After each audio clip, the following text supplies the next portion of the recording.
Is now in order to consider amendment number 2, printed in Part B of House Report 114-2. For what purpose does the gentlelady from Tennessee seek recognition?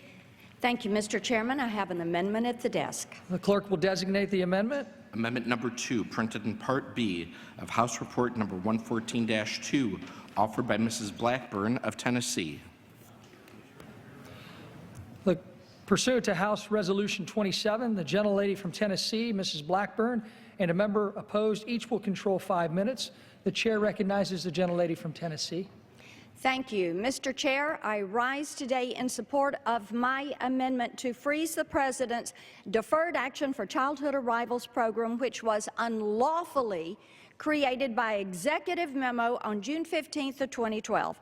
My amendment prohibits federal funding, fees, and resources from being used to consider or adjudicate any new, renewal, or previously denied application for any alien requesting consideration for deferred action.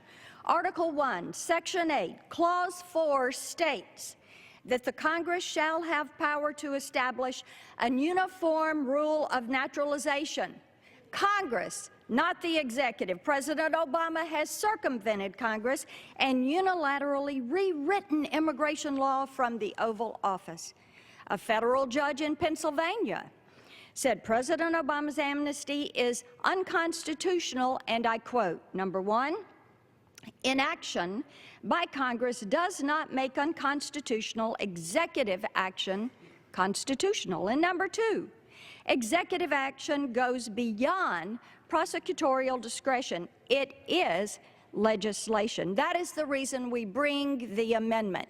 At this time, I yield 1 minute. The Chairman of the House Judiciary Committee, Chairman Goodlatte. Yields 1 minute to the gentleman from Virginia, and the gentleman from Virginia is recognized for 1 minute. I thank the gentlewoman for yielding, and I strongly support her amendment to H.R. 240, which prohibits federal funding or resources from being used to adjudicate any new, renewal, or previously denied application for the President's Deferred Action for Childhood Arrivals program. It is that simple. The President's DACA program, announced by the President and the Secretary of the Department of Homeland Security on June 15, 2012, violates the laws Congress has written and is a usurpation of the plenary authority over immigration law that Article 1, Section 8, Clause 4 of the United States Constitution confers upon the legislative branch. For these reasons, I urge my colleagues to support the gentlewoman's amendment to defund DACA. And I yield back. Gentleman yields back. Gentlelady reserves. The gentlelady from Tennessee is recognized. Thank you, Madam Chairman. How much time is remaining on each side? 2 minutes for the gentlelady, and their time has expired. Their time has expired. Thank you, Madam Chairman. Let's talk about a couple of these things. The Democrats like to say, Madam Chairman, that this is radical. Let me ask you a question. Let me ask my colleagues a question. Is it radical to support the rule of law? Is it radical to fight for American workers who are going to lose their jobs to illegal aliens? Is it radical to prioritize legal immigrants that are coming to this country? Is it radical to try to protect children that are in this program via the Office of Refugee Resettlement? Democrats are over there saying that Republicans are playing politics with national security. Let me ask you another question.